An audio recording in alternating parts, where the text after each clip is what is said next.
This conference will now be recorded. अद्य मंगलवासरः अथवा भौमवासरः फाल्गुन शुद्ध द्वादशी दिनांक 15 मार्च 2022 चरक मीमांसन अध्याय 7 कुर्मिनिदम् शंखं चक्रं जलौकान् दधतमृतघटं चारुदोर्भिश्चतुर्भिः सूक्ष्मस्वच्छातिहृद्यांशकपरिविलसन् मौलिमम्भोजनेत्रं कालाम्भोदोज्ज्वलाङ्गं कटितटविलसच्चारुपीताम्बराढ्यं वन्दे धन्वन्तरिन्दन् निखिलगतवनप्रौढदावाग्निलीलम् प्रौढदावाग्निलीलम् ब्रह्मणो हि समारब्धा मात्रेयाद्येषु पूरिताम् अस्मदाचार्यपर्यन्तां वन्दे गुरुपरम्पराम् आयुर्वेदरतं वन्दे माधवाख्यं महागुरुम् आयुर्वेदामृतं सर्वं शिष्येभ्यो यः प्रदत्तवान् द्रष्टाज्ञानी दृष्टकर्मा कृतकर्मा तथैव च अध्यापको विश्वश्रेष्ठो महान् संशोधकस्तथा गुणैरेतैः समुदितैः यत्कार्यं प्रतनोति सः समृद्ध्यर्थं हि कार्यस्य वयं नु प्रयतामहे सरस्वत्यै नमो यस्याः प्रसादात् पुण्यकर्मभिः बुद्धिदर्पणसङ्क्रान्तं जगदध्यक्षमीक्षते आत्रेयं प्रथमं वन्दे आयुर्वेदजगद्गुरुम् आयुर्वेदामृतं सर्वं गृहीत्वा हि सुरेश्वरात् अग्निवेशादिकेभ्यो यत्प्रेक्षत्मनिसत्तमः प्रथमं तन्त्रकर्तारम् अग्निवेशं नमाम्यहम्।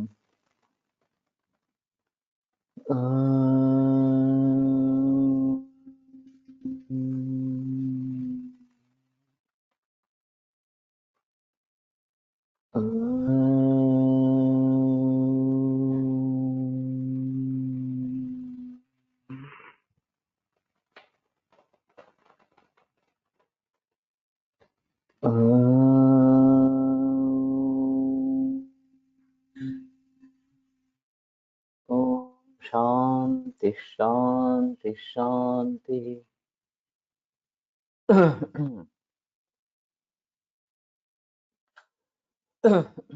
शोणितजानान्तु खलु कुष्ठैः समानं समुत्थानम्। तो रक्तज कुर्मी जो है उनका कुष्ठ के समान कारण उनके होते हैं, समुत्थान होता है। स्थानम रक्तवाहिन्यो धमन्यः, और उनका स्थान जो है वो रक्तवाही इस प्रकार की धमनियां है। संस्थानम अणुवृत्ताः च अपादाश्च, तो अणुवृत्त और पादरहित इस प्रकार के होते हैं।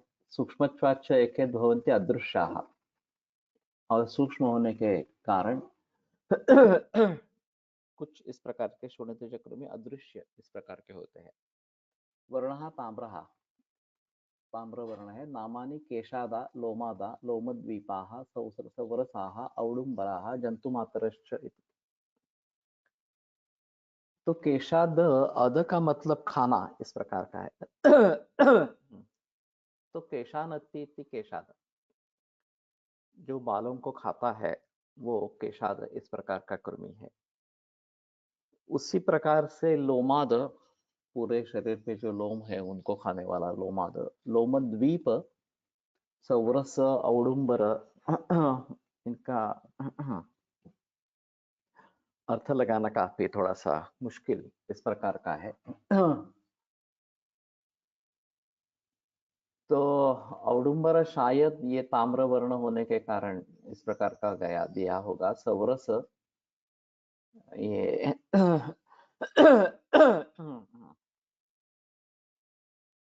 सुरस से सौरस तद्धित प्रत्यय होकर बनेगा, जिसमें सुरस है इस प्रकार का।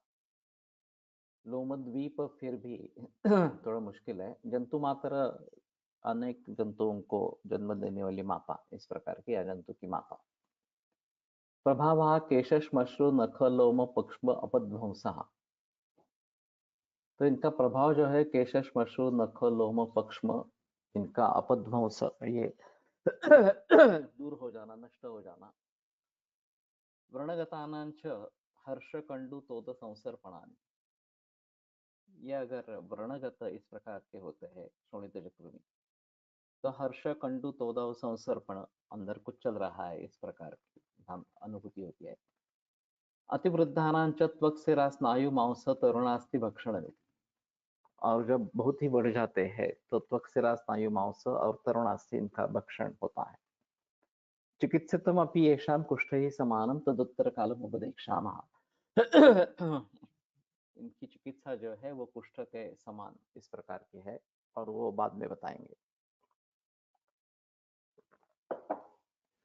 तो अभी विभिन्न रोगों में मैगेट्स इस प्रकार के होते हैं, कृमियां होती हैं। व्रण में ये देखा जाता है और ये कान में देखे जाते हैं, नाक में देखे जाते हैं, किसी ओपन वुंड है, ब्रेस्ट कैंसर है या फिर डायबिटिक गैंग्रीन है वगैरह वगैरह। तो ये मैगेट्स इस प्रकार से दिखाई देते हैं। और फिर ये काफी पीड़ादायक इस प्रकार का है। तो एक बात है कि कुष्ठ समान इसका कारण समुच्चय इस प्रकार का है और रक्तगत कृमि है। तो रक्तगत कृमि सोचकर निदान चिकित्सा होनी चाहिए जब इस प्रकार के मैगेट्स दिखाई देते हैं। और ये काफी डरावना इस प्रकार का दृश्य होता है। दुर्गंधी भी बहुत ज्यादा होती है, क्लेद बहुत ज्यादा होता है और ऐसे हालत में धूपन, ये कृमिघ्न इस प्रकार के द्रव्यों का काढ़ा बना के उसके धावन, ये चिकित्सा के रूप में प्रचलन में लाया जाता है। और खास करके इंद्रलुप्त जो है विकार, चाचा चाई इस प्रकार से बोलते हैं, उसका भी कारण ये केशाद कृमि इस प्रकार के होते हैं।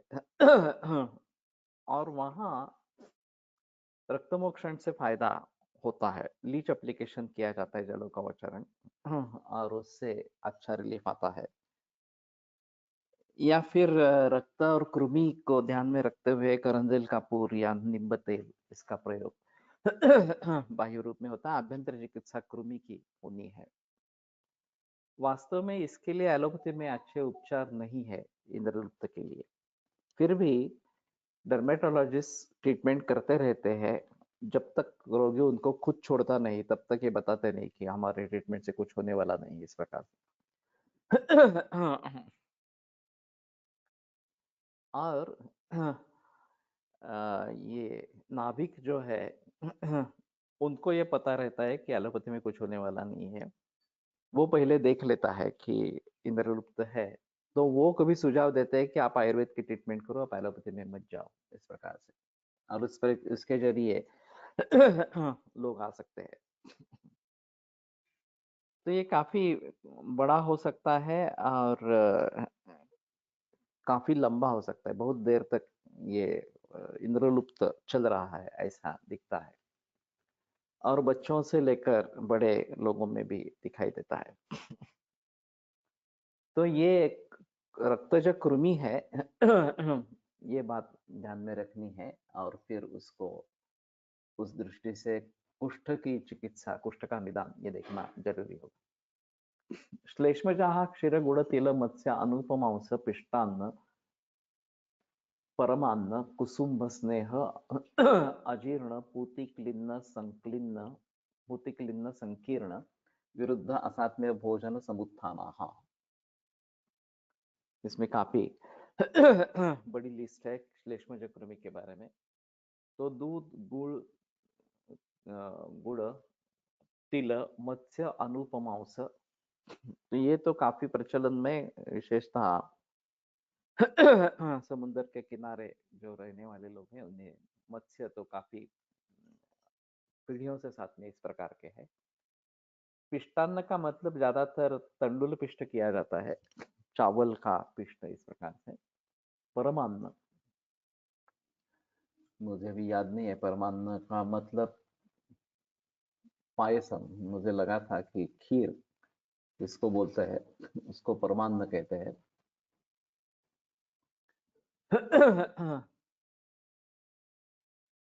कुसुम्ब स्नेह ये करड़ई का तेल इस प्रकार से। तो ये थोड़ा अलग है इस प्रकार से, और वैसे वो ज्यादा प्रचलन में नहीं है। प्रमेह में करड़ई के तेल के बारे में बताया गया है पत्ते के रूप में, लेकिन ज्यादा प्रचलन इसका नहीं है। अजीर्ण पूतिक्लिन्न संकीर्ण विरुद्ध असात्म्य भोजन। तो पूतिक्लिन्न संकीर्ण विरुद्ध और असात्म्य इस प्रकार का भोजन है, तो उससे उत्पन्न होने वाले कफज कृमि ये है।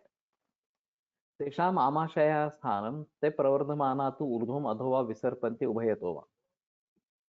तो उनका आमाशय स्थान है, और वो बढ़ने पर वे ऊपर या नीचे इस प्रकार से या दोनों तरफ फैलते हैं।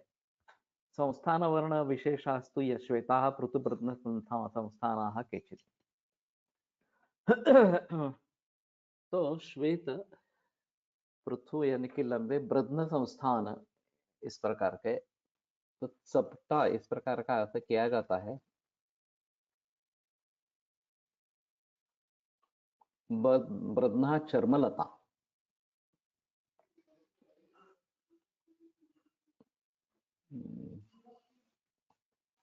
चर्मलता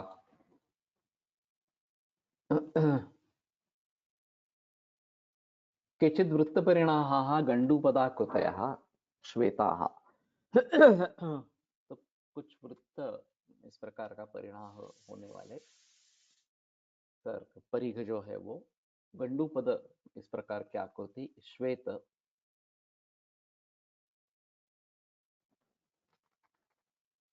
ताम्रावभासाश्च और ताम्र केचिदणवः दीर्घा तंत्वाकृतयः श्वेताः। कुछ अणु दीर्घ और तंतुआकृति इस प्रकार के और श्वेत इस प्रकार के होते हैं। ये तंतु जैसे कृमि पुरुष में निकलते हैं, ये ऐसा देखा जाता है। तेषां त्रिविधानां श्लेष्मनिमित्तानां कृमीणां नामानि अंतरादाः, उदरादाः, हृदयचराः, चुरवः, दर्भपुष्पाः, सौगंधिकाः, महागुदाश्च इति। तो उनके नाम जो है अंतराद। तो अंतराद का मतलब अंतर खाने वाला इस प्रकार। अब जब अल्सरेटिव कोलाइटिस के मरीज दिखते हैं, तो उसमें हमारा एक निदान अंतराद कृमि भी हो सकता है, और उससे कृमि चिकित्सा करनी जरूरी इस प्रकार की होती है। अब बात ऐसी है कि उष्ण चिकित्सा दे नहीं सकते इस प्रकार में, क्योंकि रक्तस्राव होने की संभावना बहुत ज्यादा होती है। तो उसके हिसाब से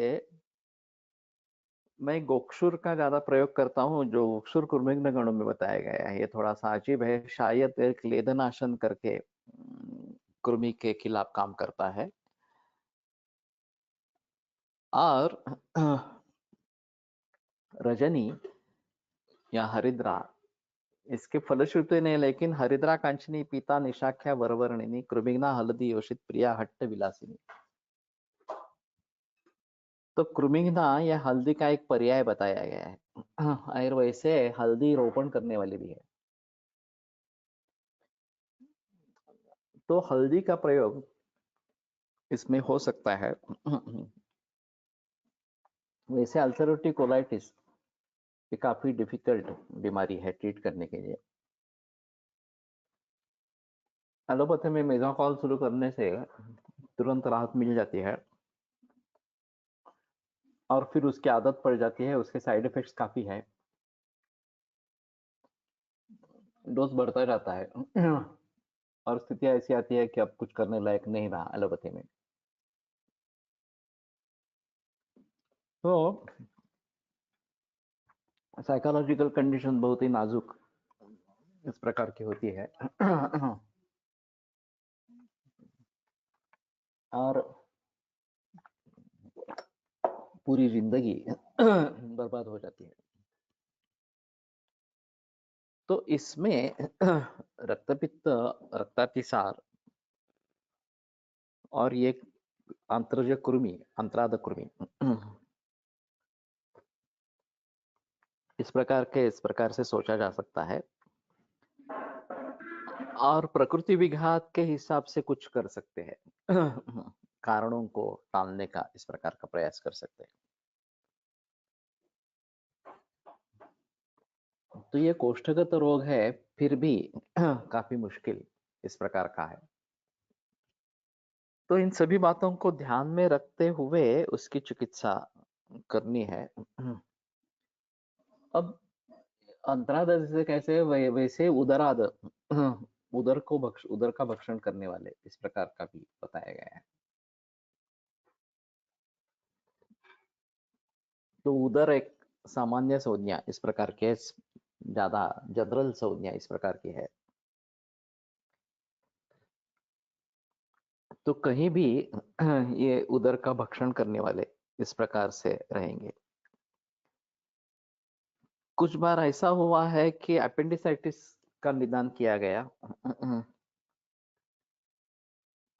और एक्यूट अपेंडिसाइटिस है, इसके लिए ओपन किया और ओपन करने के बाद पता चला कि वहां कृमियों का झुंड था अपेंडिक्स में अटका हुआ इस प्रकार से। अपेंडिक्स ठीक था। तो ये भी अजीब उदाहरण इस प्रकार के है। और कृमि कोष्ठ इस प्रकार की परिस्थिति हो सकती है और बार बार कृमि होते ही रहते हैं। तो इन सभी अवस्थाओं में पहले कृमियों को बाहर निकालना और फिर बाद में प्रकृति विघात और निदान परिवर्जन, ये सभी बातें करनी पड़ती है। और फिर भी लंबे समय तक ये सब करना पड़ता है इस प्रकार से। हृदय चरा, ये एक बात बताई गई है। तो हृदय चर हृदय में संचार करने वाले, लार्ड सर ने अमेरिका की एक केस बताई थी। माइट्रल वॉल्व स्टेनोसिस इस प्रकार का डायग्नोसिस था किसी मरीज का। और टूडी इकोकार्डियोग्राफी या ईसीजी में, ये ईसीजी में नहीं आता होगा रिफ्लेक्ट, लेकिन टूडी इकोकार्डियोग्राफी में हो रहा था। एक बार चेस्ट एक्सरे हुआ और उसमें पता चला कि कैल्सिफाइड वर्म माइट्रल वॉल में अटका हुआ है। एक्सरे के जरिए वो दिख दिया और फिर ओपन हार्ट सर्जरी हुई और उसको निकाला गया। अब यहाँ पे जो बात बताई गई, हृदय चर, हृदय में संचार करने वाले इस प्रकार से है। तो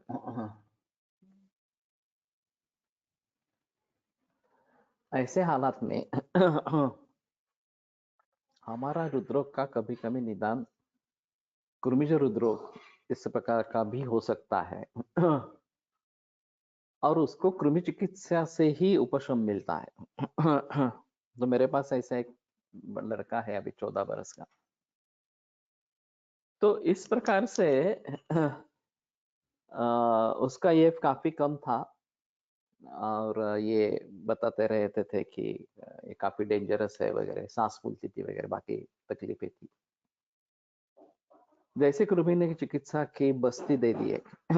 मैं ज्यादातर प्रयोग करता हूँ करंजल कपूर तेल और उसमें निर्गुंडी तेल। करंजल कपूर 1 या 3 ml तक और निर्गुंडी तेल 30-40 ml, 50 ml वय के अनुसार, ऐसे 3 दिन बस्ती देना, फिर 1 महीने के लिए रुकना, फिर 1 महीने के बाद फिर से 3 दिन बस्ती देना, तो कृमि निकल आते हैं। और जैसे कृमि निकल आते हैं वैसे इसमें राहत, हृदरोग में राहत मिलती है। तो ये एक अहम मुद्दा रहेगा कि हृदयचर इस प्रकार के भी कृमि बताए गए हैं। उसका पाठभेद है मेरे ख्याल में हृदयाद होगा, हृदयादाह। भागवत में मुझे लगता है कि हृदयाद इस प्रकार का है।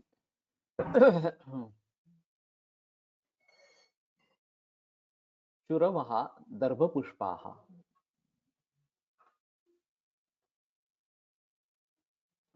ये मुझे मालूम नहीं, ये मैं कुछ आंसर लिख नहीं सकता यहाँ पे चैट में, चैट बॉक्स में। आई रिजॉइन।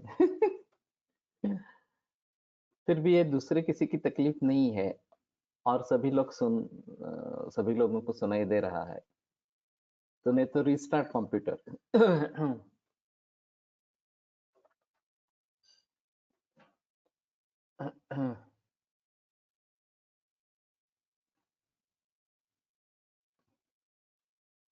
चुरवः दर्भपुष्पाः सौगन्धिकाः महागुदाश्च इति। तो महागुदस का मतलब शायद ये गुदस्थान में जाकर कुछ करते होंगे इस प्रकार से।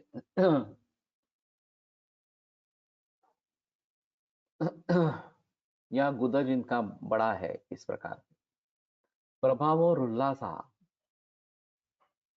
चुरव काय आहे। नहीं, मुझे भी पता नहीं है। चुरव का मतलब क्या है। चुरु ऐसा गिरवान लोग कोश में देखे। अगर उसका कुछ अ, मतलब निकलता है तो उसके बारे में थोड़ा देखेंगे। तो उल्लास, मुंह में पानी आना, से संसवणम, अरोचका विपाक। अरोचक और अविपाक, ये ज्यादातर दोनों साथ में आते हैं, द्विवचन ही होता है अरोचका और अविपाक। तो उसको उसी तरीके से शायद देखना पड़ेगा कि ये दोनों साथ में ही होते हैं ऐसा करके। ज्वरः, मूर्छा, जृम्भा, क्षवथुः, आनाहः, अंगमर्दः, छर्दिः, कार्श्यं, पारुष्यं च इति। तो ये मूर्छा भी एक लक्षण है, उल्लास, आस्य संश्रमण, छर्दी ये भी एक लक्षण है। एक हमारे यहाँ अजीब केस हुई थी। वैभव मेहता के पास एक पक्षवत की केस थी। अब पक्षवत में तो कोई डायग्नोसिस में भूल होने की कोई संभावना नहीं है। आसान है पक्षवत को जान लेना इस प्रकार। दाढ़िम तो बस्ती भी देते हैं ना कृमि में, उसका कोई स्पेसिफिक इंडिकेशन है क्या? मैंने नहीं दी है, मैंने सुना था लेकिन मैंने नहीं दिए है। वैसे कपी कच्चू जो है उसके ऊपर जो लव होती है, कांटे कांटे होते हैं, वो गुड़ के साथ या कैप्सूल में रख के देते हैं। मैंने भी ये प्रयास किया था, लेकिन वो कहीं भी शरीर को छूते हैं तो काफी मुश्किल हो जाती है। लेकिन ये उद्वेजित करती है कृमियों को और बाहर निकालती है, ये भी है। और पड़स पापड़ी ये भी इस प्रकार से देते हैं। तो उसके भी गुण अच्छे हैं ऐसा बताया जाता है। सीताफल के बीज को युक्का और लिक्षा के लिए बालों में लगाया जाता है, तो उसका पाउडर बना के। तो एक काफी इस प्रकार से प्रचलन में है कि जो लोग इस्तेमाल करते हैं। वैसे श्रेष्ठ तो कहा गया है, वो विडंग बताया गया है। और विडंग का लगातार उपयोग करते रहने से शायद फायदा होता होगा। वैसे विडंग से कृमि बाहर निकले हैं ये नहीं दिखाई देता। आरगवत से या फिर कपिला से, कंपिलक चूर्ण से कृमि अच्छी तरीके से निकलते हैं, या कृमि उद्गर रस को, कृमि कुठार रस वगैरह वगैरह ये जो है उनका प्रयोग करें। तो ये पक्षवत की केस थी, और उसमें वैसे भूल होने की कोई संभावना नहीं होती है। हमारा आयतन निदान का कार्य चल रहा था, डायग्नोस्टिक सॉफ्टवेयर, तो उसमें वो केस डाली गई और ये लक्षण थे उसके साथ में, मूर्छा, छर्दी, उल्लास, इस प्रकार के लक्षण साथ में थे। तो आश्चर्य से पहला निदान जो उभर आया वो कृमि रोग इस प्रकार का आया। ये अभी तो यहाँ पर स्पष्टतया लक्षण दिए गए हैं, और कफज कृमि के लक्षण है वास्तव में। तो फिर उसने प्लान जो किया था बस्ती का, उसमें थोड़ा परिवर्तन किया, क्रूमिंग चिकित्सा उसमें ऐड कर दी और बहुत सारे कृमि निकले। अब उसके कहने के मुताबिक पक्षवत का भी एक कारण कृमि ऐसा है, वर्म इन्फेस्टेशन, ये पक्षवत का भी कारण है एलोपैथी की दृष्टि से भी। लेकिन ऐसा सोचा नहीं जाता कि ये इस प्रकार का कारण है। तो ये बात ध्यान में रखनी जरूरी इस प्रकार की है। और डायग्नोस्टिक सॉफ्टवेयर के जरिए ऐसे अजीब अजीब सामने आए हैं किस्से। मैं किडनी फेलियर को ट्रीट कर रहा था और उसमें डायग्नोसिस उभर है पिंडकोद्वेष्टन नानात्मज वात विकार इस प्रकार से। तो मैंने वातव व्याधि सोच के उसको बस्ती देने का प्लान किया और फिर माउस को ध्यान में रखते हुए मुस्तादियापन का प्रयोग किया। उसमें माउस शुक्र बल प्रदाह ऐसी फलश्रुति है। तो पिंडिकोद्वेष्टन तो चला गया लक्षण के रूप में, लेकिन क्रिएटिनिन यूरिया भी कम हो गए। तो किडनी फेलियर को हम कभी वातव व्याधि के ऐसे ऐसे सोचेंगे, ऐसा मैंने भी सोचा नहीं था। पांडु या शोथ इस प्रकार के निदान होते हैं, अग्निमान्य निदान होता है, अजीर्ण होता है कभी कभी। लेकिन इसका निदान हम पिंडिकोद्वेष्टन नानात्मज वात विकार करेंगे ऐसा तो मैंने कभी सोचा नहीं था। तो कहने का तात्पर्य अर्थ ये है कि इस प्रकार के डायग्नोस्टिक सॉफ्टवेयर से जो अभी प्रातिपदिक कोश के आधार पर भी डायग्नोस्टिक सॉफ्टवेयर बनेगा, तो ये तो और भी ज्यादा व्यापक इस प्रकार का होगा। तो ये जिनके बारे में हमने सोचा न हो ऐसे भी निदान इसमें से उभर आ सकते हैं, ये एक महत्वपूर्ण है। श्रद्धि कार्श्यम पारुष्यं च इति।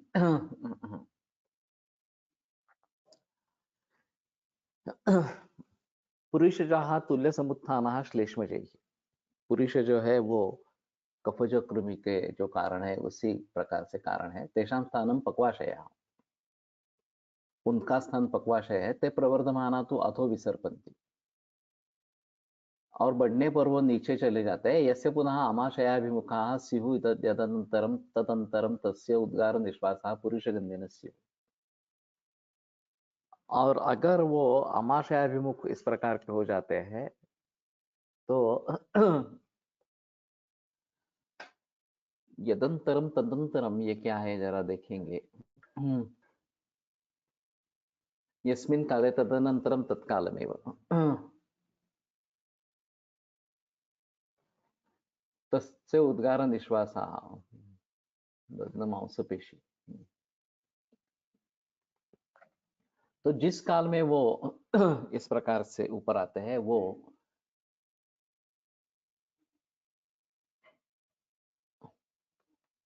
उद्गार निश्वास पुरुषगंधी इस प्रकार के होते हैं। ये पुरुषगंधी उद्गार निश्वास ये इंटेस्टिनल ऑब्स्ट्रक्शन में भी देखा जाता है। और मेरे पास ऐसे मरीज हुए हैं।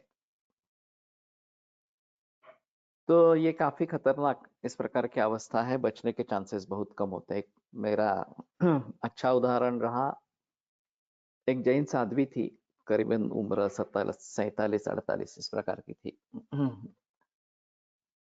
और मेरा सत्कार हुआ था अहमदाबाद में। तो उसके लिए मैं अहमदाबाद गया था, तो उन्होंने जिक्र किया कि आप एक बार इनको देखें। तो उनको देखने के लिए गया। वो जब 8-9 बरस की थी तब पूरे परिवार ने दीक्षा ले ली थी। तो वो उसके 2 बड़े भाई और उसके पिता और माता इन सभी ने एक साथ दीक्षा ले ली थी। अब इसको ओवेरियन कैंसर हुआ और काफी फैला हुआ था।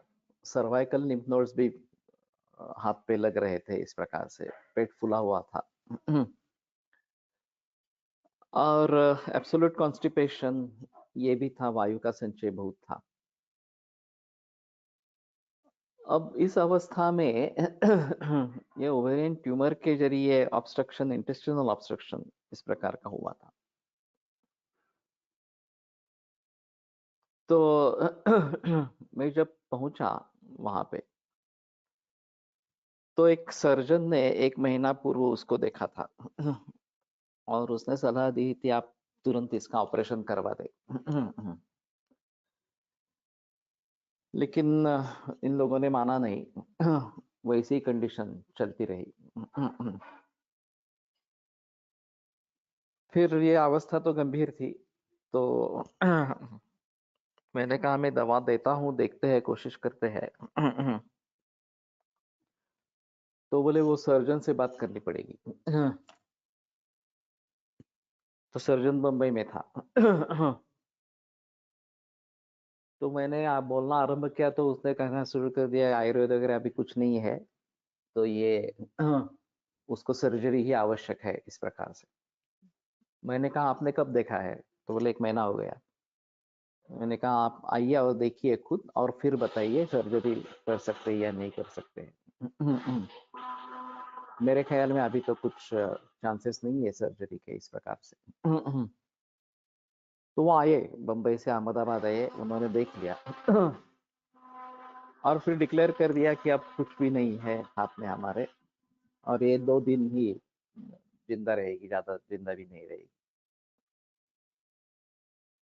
इस बीच मैंने आरगवत सिद्ध क्षीर देना आरंभ कर दिया। थोड़ा थोड़ा, एक एक घूट एक एक घूट, इस प्रकार से। और सौभाग्य रहा कि जैसे ये देना आरंभ कर दिया तो स्रंसन होने के कारण आरगवत तो विपक्वम यदपक्वम वा श्लिष्टं कोष्ठे मलादिकम नयत यथ स्रंसनम यथा वाक् तथा सत् कृतमालकम। तो विपक्व हो अपक्व हो कुछ भी हो, उसको लेकर नीचे चला जाता है, तो उसका फायदा मिला और मल निस्सरण और वात निस्सरण हुआ। तो मैंने कहा अब ये मरने वाली नहीं है, 2 दिन में ये बच जाएगी। इंटेस्टाइनल ऑब्स्ट्रक्शन कुछ हद तक कम हुआ है, तो उम्मीद है कि वो अभी तुरंत नहीं मरेगी। अभी सर्जन ने बता दिया था कि नहीं बचने वाली है, तो उसके भाई और पिता 100 किलोमीटर दूरी पर थे, दूसरे एक विहार में। उनको जब पता चला तो वो दौड़ते हुए चल पड़े वहां से। और जनरली ये 20-22 किलोमीटर रास्ता तय कर लेते हैं एक दिन में। वो 30-35, उनके पिता की तो उम्र उस समय 75 थी, और दोनों भाई जो थे वो 52-54 वगैरह इस प्रकार के बयस के थे। तो वो बहुत कोशिश करके जल्दी से जल्दी उसको मिलने के लिए, आने के लिए तरस रहे थे। तो मैंने कहा कि उनको बता देते हैं कि इतनी जल्दबाजी करने की जरूरत नहीं है, वो 4 दिन में आएंगे तो भी कोई प्रॉब्लम नहीं है, एक्चुअली ये बचने वाली है, इस प्रकार से। तो हम कार से गए। करीबन 50 किलोमीटर पर वो थे, तो मैंने उनको आश्वस्त किया कि आप शांति से आइए, और वो एक्चुअली उसके बाद भी 2 महीने तक जिंदा रही। तो इंटेस्टिनल ऑब्स्ट्रक्शन ये एक अहम मुद्दा है, कृमि की वजह से भी हो सकता है, ऐसा एक यहाँ पे ध्यान में रखना जरूरी। ये तो कैंसर था, दूसरी भी हमारे पास मरीज था, इस वो कैंसर का ही था, कोलन कैंसर था उसका भी। उसकी बड़ी अजीब हकीकत है, उसको देवनाथ मंगेशकर में ऑपरेट किया गया। फिर उसके पत्नी ने पूछा कि हम आयुर्वेद कर सकते हैं क्या, तो उसने बहुत स्ट्रांगली रिफ्यूज किया, नहीं कुछ नहीं करने का, इस प्रकार से। 1 बरस में ही रिलैप्स आ गया। तो टाटा में भेजा गया। वहां केमोथेरेपी हुई 11 लाख रुपए खर्च करके। फिर 6 महीने में रिलैप्स आ गया। और यंग था, 29 उम्र थी। तो फिर से टाटा के पास चले गए, तो उन्होंने बता दिया ये तो होने ही वाला था, क्योंकि केमोथेरेपी को क्यूरेटिव रोल था ही नहीं। ये बड़े आश्चर्य में आ गए कि तो दी क्यों केमोथेरेपी? तो वो बोले नहीं हमारे पास कोई ऑप्शन नहीं है, सर्जरी कर चुके थे, दूसरा ऑप्शन केमोथेरेपी किया है, तो हम देते हैं। उपयोग होता नहीं है मालूम है, फिर भी देते हैं, इस प्रकार से। तो ये बड़े गुस्से में आ गए। लेकिन मरीज की तबीयत बिगड़ती गई, इंटेस्टिनल ऑब्स्ट्रक्शन हुआ। फिर उसको वापस दीनानाथ में भेजा गया। उसी सर्जन ने फिर से ओपन किया, कुछ नहीं कर पाए। सुचर बैक किया, ट्यूमर भी नहीं निकाल पाए, ऑब्स्ट्रक्शन को भी निकाल नहीं पाए। फिर उसकी पत्नी ने फिर से पूछा कि आप तो आयुर्वेद करेंगे, तो बोले करो, कुछ भी करो, आप कुछ, किसी का भी कुछ फायदा नहीं है। उस अवस्था में मेरे पास है, कुछ फायदा नहीं हुआ, 8 दिन में उसकी मौत हो गई। तो ये इस प्रकार के इंटेस्टिनल ऑब्स्ट्रक्शंस कभी कभी देखे जाते हैं। और इसमें पुरुषगंधी उद्गार ये लक्षण उसमें था। ये जो दीनानाथ का पेशेंट था, ये पुरुषगंधी उद्गार इस प्रकार का लक्षण था। तो ये रिष्ट लक्षणात्मक इस प्रकार का थोड़ा सा है, और खास करके इंटेस्टिनल ऑब्स्ट्रक्शन में तो ये रिष्ट लक्षणात्मक है। हमारे यहाँ बद्धकोदर ये एक अवस्था बताई गई है। लेकिन ये दोष पुरुष वगैरह के जरिए होता है। एक दत्तात्रेय शास्त्री जळूकर ने एक केस लिखी थी, वो उनका लेख था उसके बारे में, कि रोजा किया गया, कोई मुस्लिम पेशेंट था, और पूरे 40 दिन वगैरह ऐसे कुछ सिर्फ पानी पे रहा, और ये छोड़ते वक्त उसने दही भात खाया, तो आना हो गया, पुरुष कठिन मल इस प्रकार का बन गया, पेट फूल गया और बहुत दर्द हो रहा था। तो सर्जन ने कहा कि ऑपरेशन जरूरी है, लेकिन ये ऑपरेशन सहन नहीं कर पाएगा, तो कुछ नहीं कर सकते हैं। तो दत्तात्रेय शास्त्री को बुलाया गया। उन्होंने उस समय में आर्द्रिका भेदिनी गुरवी इसको ध्यान में रखते हुए नाभि प्रक्षेप आर्द्रक स्पर्श का किया। वो होने के बाद मल भेदन कुछ हद तक हुआ और वायु छूट गया, और जैसे अपान वायु बाहर निकला तो बहुत दुर्गंधी फैल गई, उस रूम में कोई ठहर नहीं सका। फिर भी रोगी आश्वस्त हो गया, पेट दर्द कम हो गया एकदम, और वो बोला कि मैं बच नहीं पाऊंगा, लेकिन फिर भी मुझे संतोष है कि मुझे राहत मिली। दत्तात्रेय शास्त्री ने भी कहा था कि ये हम बता नहीं सकते ये बच पाएंगे, लेकिन कम से कम वेदना कम करेंगे तो भी ठीक है, इस प्रकार से फिर उसकी मौत हो गई। तो ये काफी मुश्किल इस प्रकार का होता है। और ये पुरुषगंधी उद्गार निश्वास, ये अगर है तो हमें काफी सजग इस प्रकार का होना पड़ेगा। संस्थान वर्ण विशेषास्तु स्थूल वृत्त परिणाः, सूक्ष्म वृत्त परिणाः, सूक्ष्म वृत्त परिणाः, श्वेता दीर्घाः ऊर्णांश संकाशाः केचित्। श्वेत दीर्घ और ऊर्णा यानी कि मेंढी की लोकर इस प्रकार की जो है ऊर्णा, उस प्रकार के दिखने वाले। केचित् पुनः स्थूल वृत्त परिणाः शाव नील हरित पीताः। तो स्थूल वृत्त परिणाह और शाव नील हरित पीत इस प्रकार के वर्ण। तेषां नामानि ककेरुकाः मकेरुकाः लेलिहाः सशूलकाः सौसरादाश्च इति। अभी इन नामों से तो कुछ पता नहीं चलता। ककेरुक, मकेरुक, लेलिह, लेलिह का मतलब चाटने वाला इस प्रकार का होगा। सशूलक तो ये शूल करने वाले। सौसुराद ये तो मुश्किल है थोड़ा सा। प्रभावः पुरीश भेदः कार्श्यम पारुष्यम लोमहर्षाभिनिर्वर्तनञ्च। तो पुरीश भेद कार्श्य पारुष्य लोमहर्ष अभिनिवर्तन। त एव चास्यं गुदमुखं परिदुन्दन्तः कंडुम च उपजनयन्तः गुदमुखं पर्यासते। तो गुदमुख को वो पीड़ा निर्माण करते हैं, तोद निर्माण करते हैं, कंडू निर्माण करते हैं, और वहीं पे रहते हैं। ते एव जातः हर्षः गुद निष्क्रमणम अतिवेलन कुर्वन्ति। उनमें अगर हर्ष निर्माण होता है तो ये गुद निष्क्रमण ज्यादा काल तक करते हैं। इत्येष श्लेष्मजानां पुरुषजानां च कृमीणां समुत्थानादि विशेषः। तो ये कफज और पुरुषज कृमि के समुत्थानादि विशेष इस प्रकार के। मैंने एक अजीब किस्सा गौतम सर से सुना था, भैयाराव गौतम। एक मुड़दुस या फक्कर रोग की केस थी, छोटा बच्चा था। और मालकांगणी या ज्योतिषमती, इसका स्वरस पृष्ठवंश पे लगा के उसको धूप में रखना, इस प्रकार का उपाय उन्होंने किया। और जैसे ये लगा के धूप का सेवन शुरू हुआ तो उसमें से मैगेट्स निकल आए पृष्ठवंश से। उन्होंने वो पकड़े, लैब में भेजे।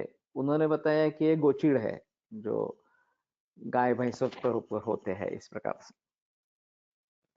तो मेरे पास भी ऐसी एक केस थी। तो मैंने ये सब निश्चय कर लिया कि रविवार को बुलाएंगे और हमारे साउथ के ऊपर, गच्छे के ऊपर ये प्रयोग करेंगे। मरीज आया ही नहीं। और फिर 2 हफ्ते बाद वो मिले मरीज। तो मैंने पूछा कि आप आए क्यों नहीं, क्या हुआ?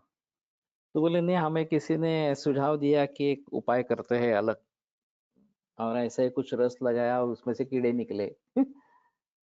वो बोला कि अब ये ठीक हो जाएगी, इस प्रकार से।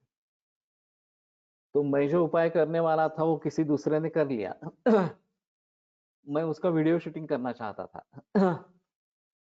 क्योंकि ये बहुत जरूरी है, अभी ये फक्कर रोग के ज्यादा मरीज मिलते नहीं है। लेकिन किसी को भी अगर इस प्रकार का चांस मिले तो ये जरूर करना चाहिए और उसका वीडियो शेयर होना चाहिए। तो ये काफी अजीब इस प्रकार का है।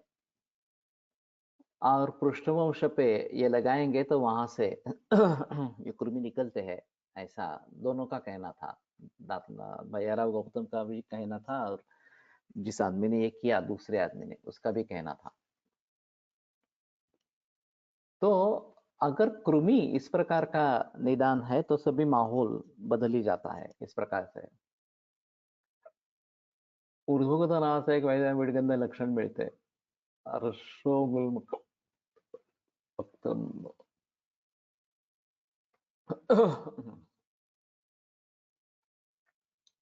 ये मुखविकार में आया है। ऊर्ध्वगुद, और विडगंध ही होता है ऐसा नहीं है।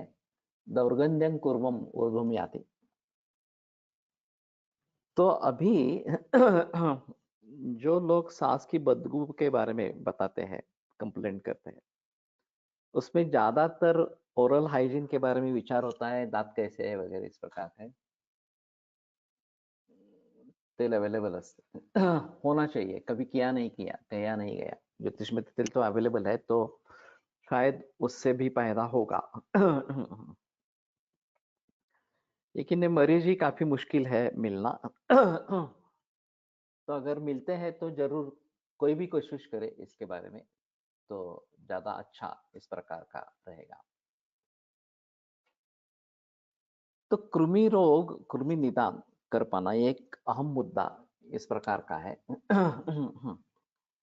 ताही राजवाड़े ने एक केस बताई थी, ऐसा एक 6-7 बरस का लड़का था और सर दर्द होता है ऐसा बताता था, और फिर स्कूल में जाना नहीं चाहता। बहुत ही दर्द है करके।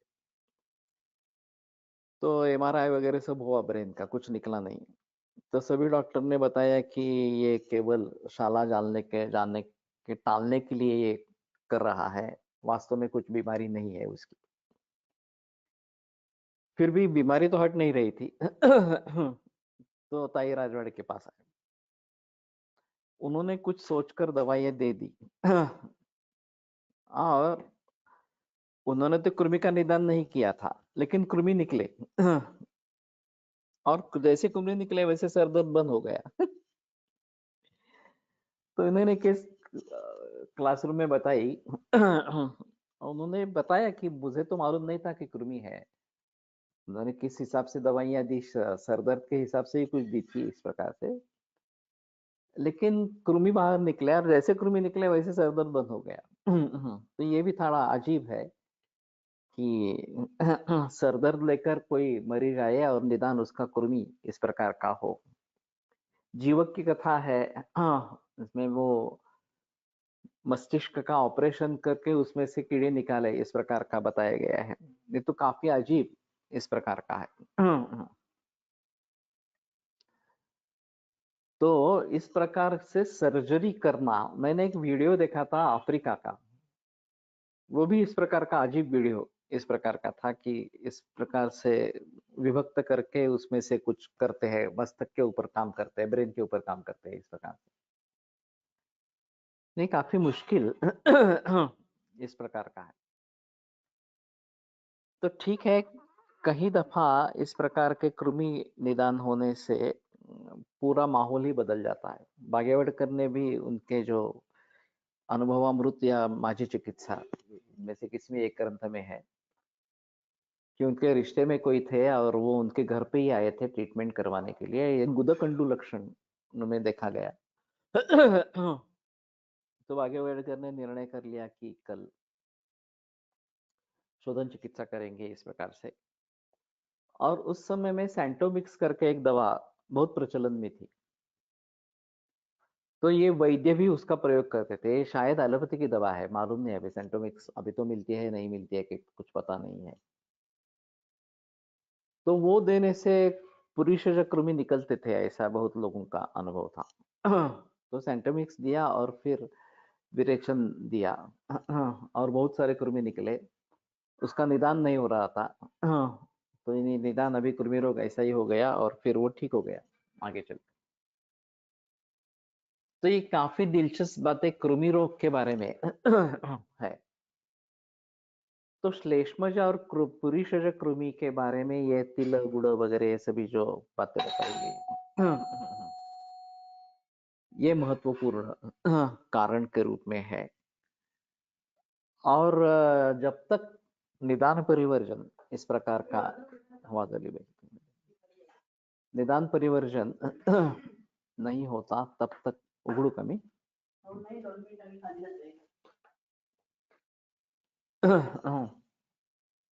तब तक मुश्किल होता है। कोलटकर सर ने एक मरीज के बारे में, वो हर रोज गुड़ खाता है ये सुनकर कृमि ने चिकित्सा की थी और उससे फायदा हुआ था। वो हर रोज गुड़ खाता था। मेरे पास एक मरीज थी, उसकी कंप्लेंट ये थी कि वो, उसका पति और उसके 2 बच्चे ये एक ही बड़े बिस्तर पर सोते थे और सिर्फ उसी को कुछ कृमि डसते थे, काटते थे, बाकी 3 लोगों को नहीं होता था। तो मैंने पूछा तुम मीठा खाना खाती हो क्या? तो बोली हाँ मुझे। उघडलं का ग?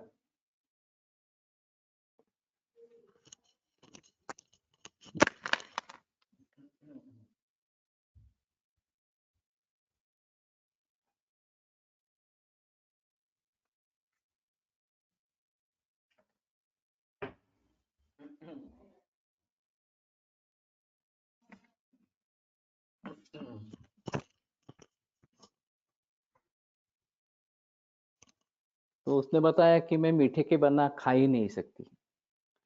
शक्कर गुड़ या साकरम्बा मुरब्बा वगैरह कुछ ना कुछ तो होना ही है भोजन में। तो मैंने कहा एक काम करो, मीठा बंद, बिल्कुल बंद करो और कड़वा हर रोज खाना है। तो करेला हो या मेथी हो हर रोज खाना है, तो भी 1 हफ्ते के बाद मुझे बताओ। तो ये कृमि के काटने की शिकायत बंद हो गई।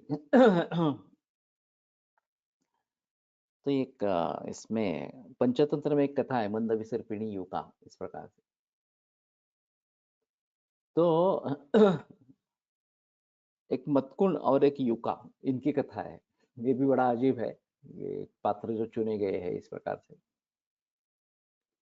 और वो युका बिस्तर में रहती है राजा के, और वहां पे मतकुण आ जाता है। तो वो देखकर कहती है नहीं नहीं तुम ये यहाँ रहना नहीं है, तुम निकल जाओ यहाँ से वगैरह वगैरह।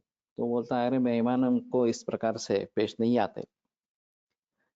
या गोष्ठ ग्रहण चासनमिदम कस्मात् चिरात् दृश्यसे वगैरह वगैरह, इस प्रकार से मेहमानबाजी की जाती है।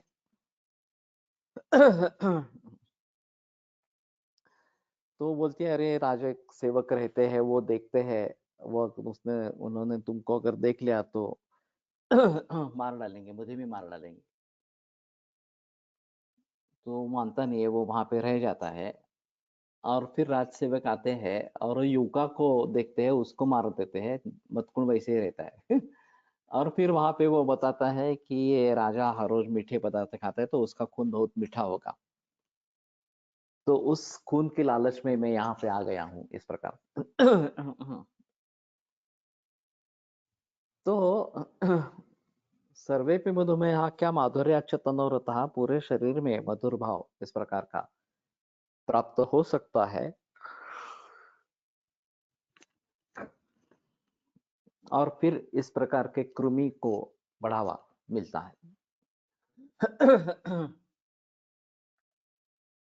तो ये शायद इसके बारे में सोचना पड़ेगा। और अहम मुद्दा जो है कि प्रकृति विघात ये करना बहुत जरूरी है कृमि के बारे में। हम जो बहस कर रहे थे कि बैक्टीरिया, फंगस, वायरस, ये इन सभी को हम कृमि में पकड़े या नहीं पकड़े। इन रोगों, इनसे उत्पन्न होने वाले रोगों को आगंतु में गिने या निज में गिने। तो बहस चलती रहेगी। लेकिन प्रकृति विघात इसमें महत्वपूर्ण है। अगर ये हम इस प्रकार से आगंतु रोगों में उनको गिनने की कोशिश करते हैं, तो पर्यावरण की शुद्धि और इस प्रकार के खाने पीने के बारे में शौच, ये बहुत आवश्यक इस प्रकार का होगा। और इसके तरफ किसी का ध्यान नहीं है। मेरे एक डॉक्टर से काफी बहस हुई थी और उसका कहना था कि एलोपैथी में भी परहेज होता है। तो मैंने कहा कहाँ होता है, कहाँ बताते हैं आप पूछते भी नहीं है क्या खाते हैं पीते हैं, तो बताने की तो बात अलग होती है इस प्रकार से। फिर कोलाइटिस पर बात उतर आई और उन्होंने कहा कि हाँ ऐसा है कि इन्फेक्शन होता है तो एंटीबायोटिक्स दे देते हैं तो ठीक होते हैं मरीज। तो मैंने कहा कहाँ ठीक होते हैं, कुछ दिन के लिए अच्छे रहते हैं, फिर से बिगड़ जाता है इस प्रकार से। तो बोले वो परहेज नहीं करते। मैंने कहा क्या परहेज करना जरूरी है इसमें, तो मैंने बाहर का खाना ठीक नहीं है। नहीं करा करा तो मैंने कहा कि आप बताते हैं क्या उनको बाहर का खाना नहीं खाना है, घर का ही खाना खाना है इस प्रकार से। तो ये काफी मुश्किल इस प्रकार से है। लोग इसमें तो ये स्पष्ट रूप से दिखाई देता है कोलाइटिस जैसे विकारों में कि ना आयुर्वेद होता है ना एलोपैथी होती है, बहुत ही अजीब चिकित्सा होती रहती है। थोड़ी भी अगर दस्त हो गई है तो ये तुरंत लोमोटिल वगैरह इस प्रकार की दवाइयाँ लेते हैं, खाने पीने का कुछ ठिकाना नहीं रहता, वैसा ही खाना पीना चलता रहता है और ज्यादा से ज्यादा एंटीबायोटिक्स ले लेते हैं। और वो भी एक दो दिन के लिए लेते हैं फिर छोड़ देते हैं। तो ना ही अग्नि का विचार है ना ही इन्फेक्शन का पूरी तरीके से विचार है। तो ये कोलाइटिस में चले जाते हैं फिर आगे और फिर उसको सुधारना काफी लंबी प्रोसेस हो जाती है। तो मूल रूप से अग्नि की चिकित्सा हो तभी हम इसके बारे में काबू पा सकेंगे, इसके बारे में कुछ कर सकेंगे। और कृमि और इन्फेक्शन, इसके बारे में अगर कुछ तुलना करनी ही है इस प्रकार से सूक्ष्मत के चिद दर्शना, हाँ तो अभी ये दिखाई न देने वाले इस प्रकार के बैक्टीरिया, वायरस वगैरह वगैरह है, ऐसी कुछ बहस की जाती है इसके सभी के बारे में। तो ये जो उनके कारण है, कुष्ठ वगैरह इस प्रकार के जो कारण बताए गए हैं और मृजावर्जनम ये जो कारण बताया गया है, उनकी तरफ ध्यान देना जरूरी है। कुष्ठ का निदान, कफ जो कृमि के बारे में जो निदान बताया गया है, परिशेष कृमि के बारे में जो निदान बताया गया है, उनको भलीभांति देखना है, उनको दूर करना है, ये सभी कारण टालने के लिए आवश्यक है, टालना आवश्यक है। और जब ये होगा तब शायद हम इन्फेक्शियस डिसीजेस के बारे में भी इस प्रकार से सोच सकेंगे। लेकिन वहाँ जैसे एंटीबायोटिक्स का प्रयोग किया जाता है, वैसे एंटीवायरल, एंटीबैक्टीरियल वगैरह-वगैरह इस प्रकार से सोचना उतना ठीक नहीं है। जैसे कि मैंने कल बताया था कि एंटीवायरल देकर काम हो रहा है, जैसे कि ये शालीपर्णी वनस्पति का मैंने प्रयोग किया। तो ठीक है, कुछ हद तक हमें इससे रिलीफ तो मिल रहा है, तो उस तरीके से थोड़ा सोच भी सकते हैं। लेकिन सिर्फ उसी तरीके से सोचेंगे और आयुर्वेद के बाकी सभी अंगों को छोड़ देंगे, आयुर्वेदीय निदान को छोड़ देंगे, तो मुसीबत होगी। तो हमें किसी भी हालत में आयुर्वेद को नहीं छोड़ना है, आयुर्वेद तो करते ही रहना है। इसके बावजूद अगर थोड़ी-सी सहायता इस प्रकार के आधुनिक विज्ञान से अगर लेनी है और उसके बारे में सोचना है हमारे दृष्टि से, तो कुछ बात हो सकती है। लेकिन आयुर्वेद को पूरा छोड़ देना और सिर्फ उसी के पीछे पड़ जाना, ये तो मूर्खता इस प्रकार की रहेगी और यही सिलसिला अभी भी चल रहा है। चिकित्स्यतं तु खलु येषां समासेन उपदिश्य पश्चात् विस्तरेण उपदेक्षामः। तो चिकित्सा जो है इसकी पहले संक्षेप में बता के फिर विस्तार से बताएंगे। तत्र सर्वकृमिणाम अपकर्षणम एवादतः कार्यम। तो सर्वकृमि में पहला अपकर्षण ही करे, उनको बाहर निकाले। अब ये बैक्टीरिया वगैरह को कैसे बाहर निकालेंगे, ये अहम मुद्दा इस प्रकार का रहेगा। ये जो इस प्रकार के कृमि है उनको बाहर निकालने का सोच सकते हैं।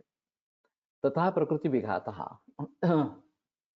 फिर प्रकृति विघात और अनंतरम निदानोक्तानाम भावानाम अनुपसेवनमिति।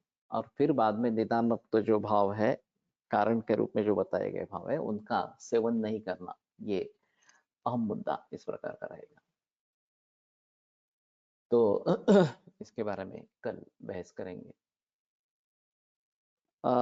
इस हफ्ते में तो शनिवार तक सभी लेक्चर्स होंगे। अगले हफ्ते में सोमवार, मंगलवार, बुधवार 3 दिन लेक्चर्स रहेंगे। बुधवार दोपहर में राजस्थान की ट्रिप के लिए जा रहा हूँ सपरिवार और वापस आऊंगा 1 तारीख को। तो 24 मार्च से 1 तारीख तो शुक्रवार है, 2 तारीख को गुड़ी पाड़वा है, चैत्र मासारंभ, और फिर 3 तारीख को रविवार। तो 4 तारीख से फिर से हम शुरू करेंगे।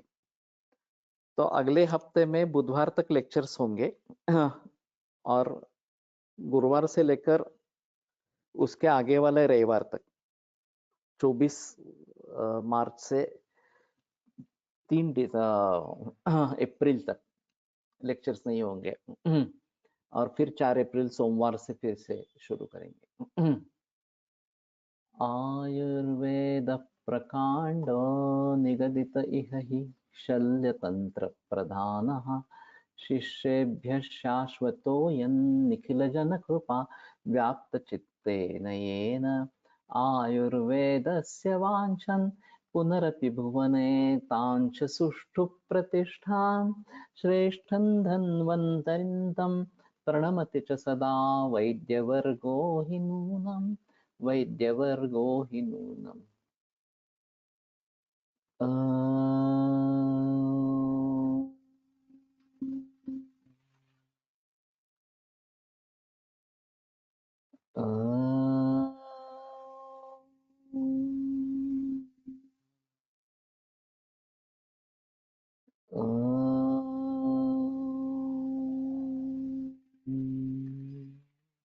ओम शांति शांति शांति।